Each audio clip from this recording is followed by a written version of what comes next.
రాష్ట్రం విధ్వంస పాలన నుంచి, రాక్షస పాలన నుంచి సుపరిపాలన వైపు ప్రజలు నిర్ణయం తీసుకొని 2 సంవత్సరాలు దిగ్విజయంగా ప్రజల నమ్మకాన్ని నిలబెట్టుకున్నటువంటి కూటమి ప్రభుత్వం 2 సంవత్సరాల విజయోత్సవ సభల్ని, సుపరిపాలన సభని తిరుపతిలో గౌరవ ముఖ్యమంత్రి చంద్రబాబు నాయుడు గారు, డిప్యూటీ సీఎం పవన్ కళ్యాణ్ గారు, నారా లోకేష్ గారు, బీజేపీ చీఫ్ మాధవన్ గారు సమక్షంలో తిరుపతిలో భారీ బహిరంగ సభని ఏర్పాటు చేసి 2 సంవత్సరాల్లో ప్రభుత్వ నిర్ణయాల్ని, ప్రజల సంక్షేమాన్ని, రాష్ట్ర అభివృద్ధిని, పెట్టుబడుల్ని, పరిశ్రమల్ని రాష్ట్ర ప్రజలకు తెలియజెప్పే విధంగా సభను నిర్వహించడం జరిగింది.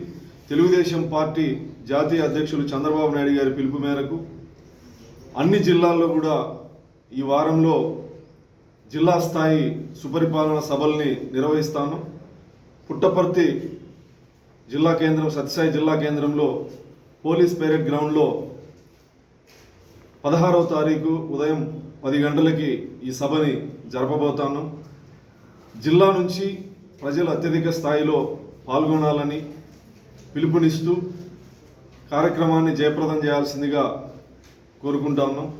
నిన్న మొన్న వైఎస్ఆర్సీపీ నియోజకవర్గ ఇన్ఛార్జీలు నియోజకవర్గంలో ర్యాలీలు చేస్తూ చంద్రబాబు నాయుడు గారిని వెన్నుపోటు, ప్రజలకు వెన్నుపోటు అని వెన్నుపోటు దినోత్సవం అని చెప్పి జరపడం జరిగింది. గత 5 సంవత్సరాల్లో జగన్మోహన్ రెడ్డి మేనిఫెస్టోలో అనేక అంశాలని విస్మరించి ప్రజలకు ఇచ్చినటువంటి మాటల్ని నిలబెట్టుకోలేక ప్రజలకు వెన్నుపోటు పొడిచిన అసలైన వెన్నుపోటుదారుడు జగన్మోహన్ రెడ్డి.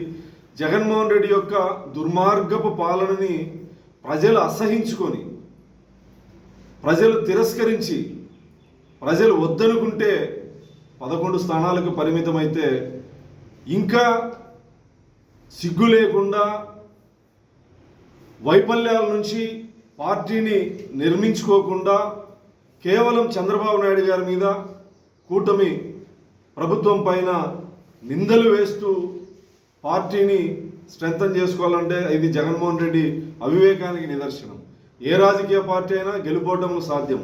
ఓడిపోయిన తర్వాత ఆత్మ పరిశీలన చేసుకొని 5 సంవత్సరాల పరిపాలనలో ఇంత దారుణంగా ప్రజలు తిరస్కరించారంటే ముఖ్యమంత్రిగా నేను ఎక్కడ ఫెయిల్యూర్ అయ్యాను, ప్రజలు నన్ను ఎందుకు తిరస్కరించారని చెప్పి ఆత్మ పరిశీలన చేసుకోకుండా కేవలం చంద్రబాబు నాయుడు గారిని విమర్శించడం వల్ల, లేదా నారా లోకేష్ గారిని విమర్శించడం వల్ల, పవన్ కళ్యాణ్ గారిని విమర్శించడం వల్ల, కూటమి ప్రభుత్వాన్ని విమర్శించడం వల్ల వైఎస్ఆర్ కాంగ్రెస్ పార్టీ బలపడుతుంది అనుకుంటే అవివేకం.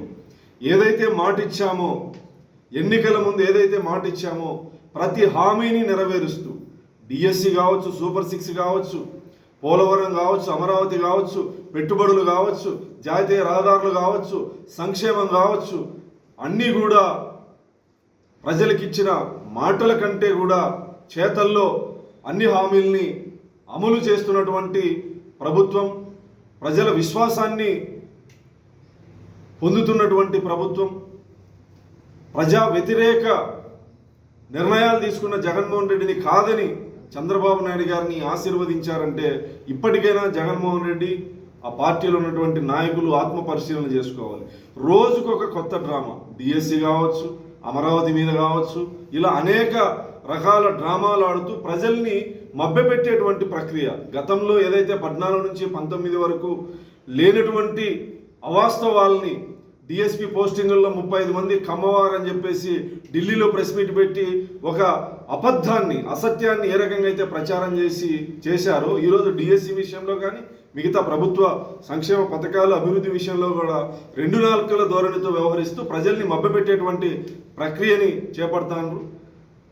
తెలుగుదేశం కూటమి ప్రభుత్వం ఆధ్వర్యంలో, తెలుగుదేశం పార్టీ, జనసేన, బీజేపీ పార్టీల ఆధ్వర్యంలో ప్రతి నియోజకవర్గంలో కూడా 2 సంవత్సరాల విజయాల్ని ప్రజల్లోకి తీసుకెళ్లేందుకు జిల్లా స్థాయిలో బహిరంగ సభ, అదేవిధంగా నియోజకవర్గ స్థాయిలో కూడా అన్ని నియోజకవర్గాల్లో రాష్ట్ర స్థాయిలో జరుగుతున్నటువంటి క్రమంలో సత్యసాయి జిల్లాలో కూడా ఈ వారం రోజుల్లో ప్రతి నియోజకవర్గంలోనూ 2 సంవత్సరాల విజయోత్సవ సభ, సుపరిపాలన సభ జరుగుతుంది.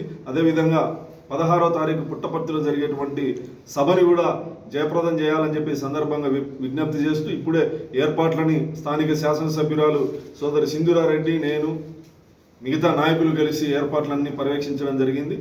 భారీగా జరిగే ఈ సభకు ప్రజలు, కూటమి కార్యకర్తలు అత్యధిక శాతంలో పాల్గొనాలని పిలుపునిస్తాం.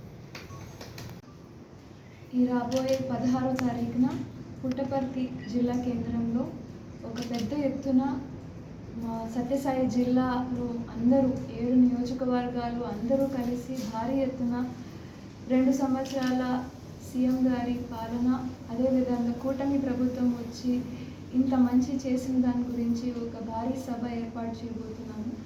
అందరూ ఖచ్చితంగా వచ్చి ఆశీర్వదించి సీఎం గారు, అదేవిధంగా కూటమి ప్రభుత్వం ఇంకా ఎన్నో మంచి పనులు ప్రభుత్వానికి అదేవిధంగా ప్రజలకి చేయాలి అనే దాంట్లో భాగం పంచుకోవాల్సిందిగా కోరుకుంటున్నాను. గత 5 సంవత్సరాలు 2019 నుంచి 24 వరకు ఆంధ్రప్రదేశ్ ఒక చీకటి, ఒక స్టోన్ ఏజ్, ఒక యుగంని చూసింది అని మనం చెప్పుకోవచ్చు. ఎక్కడ చూసినా డిస్ట్రక్షన్సే, ఎక్కడ చూసినా ఏ డిపార్ట్మెంట్ అయినా, ఏ వ్యవస్థ అయినా నిర్వీర్యం అయిపోయింది. ఇదే చూసాం. పోలవరం ప్రాజెక్ట్ తీసుకోండి, 3 రాజధానులు అని చెప్పి అమరావతి లేకోకుండా చేయడము, చిన్నపిల్లలకి కనీసం చెప్పుకోవడానికి ఒక రాజధాని పేరు కూడా మిగిలించకుండా ఆంధ్రప్రదేశ్ రాష్ట్రానికి దిక్కు లేకుండా చేసింది ఒక సమయం నుంచి ఇప్పుడు మళ్ళీ ఊపిరి పోసుకుంటూ ఐసీయూ నుంచి ఊపిరి పోసుకుంటూ సీఎం గారు, అదేవిధంగా మినిస్టర్లు, కూటమి ప్రభుత్వం, మోడీ గారి సహాయంతో మనం మళ్ళీ అడుగులు వేస్తున్నాము, ముందడుగులు. ఈ 24 నెలల్లో దాదాపు 23 లక్షల కోట్ల పెట్టుబడులు మన ఆంధ్రప్రదేశ్ రాష్ట్రానికి వచ్చింది అంటే అది కేవలం ఒక విజనరీ లీడర్ మన చంద్రబాబు నాయుడు గారికి, అదేవిధంగా నారా లోకేష్ గారు ఆయన చేస్తుండే కష్టానికి మనకి ఒక లైవ్ ఎగ్జాంపుల్ అని చెప్పుకోవచ్చు. మన పుట్టపర్తి నియోజకవర్గానికే తీసుకుంటే AMCA project, advanced medium combat ఎయిర్క్రాఫ్ట్ల మ్యానుఫ్యాక్చరింగ్ యూనిట్, అతిపెద్ద యూనిట్, దాదాపు 1,00,000 పైచిలకు కోట్ల పెట్టుబడులతో మన టౌన్లో రావడము. అంతేకాకుండా ఒక solar project, Reliance solar project అమడుగురికి రావడం. ఇలా ఏ నియోజకవర్గం తీసుకున్నా కొత్త ప్రాజెక్టులు, కొత్త అభివృద్ధి కార్యక్రమాలతో ముందుకొచ్చిన ఏకైక ప్రభుత్వం ఏదన్నా ఉంది అంటే మన చంద్రన్న ప్రభుత్వం అని గర్వంగా చెప్పుకోవచ్చు. ఇంకా సంక్షేమ కార్యక్రమాలలో కూడా ఏమాత్రం మనం వెనకడుగు వేయలేదు. ఎలక్షన్ మేనిఫెస్టోలో ఏవైతే చెప్పారో పెన్షన్లు తీసుకోండి, 3,000 నుంచి 4,000 పెంచడము, తల్లికి వందనం పథకం తీసుకోండి, ప్రతి బిడ్డకి చదువుకోవడానికి ఒక అవకాశం కల్పిస్తుంది, 3 ఉచిత గ్యాస్ సిలిండర్లు, దీపం 2 పథకం కింద, ఇంకా మహిళలకి ఉచిత బస్ సర్వీసెస్ కానివ్వండి, మెగా డిఎస్సి కానివ్వండి, ఇంకా ప్రామిస్ చేసినట్టుగానే యువతకి దాదాపు ఎన్ని ఉద్యోగ అవకాశాలు వీలు పడితే అన్ని ఉద్యోగ అవకాశాలు క్రియేట్ చేయడానికి కొత్త కంపెనీలు, కొత్త ఇన్వెస్ట్మెంట్ల వైపు మన ఆంధ్రప్రదేశ్ స్పీడ్ ఆఫ్ డూయింగ్ బిజినెస్కి ఒక మారుపేరుగా మారింది అనేది మనం చెప్పుకోవచ్చు. సో ఖచ్చితంగా అందరూ వచ్చి ఆశీర్వదించాల్సిందిగా కోరుతున్నాను.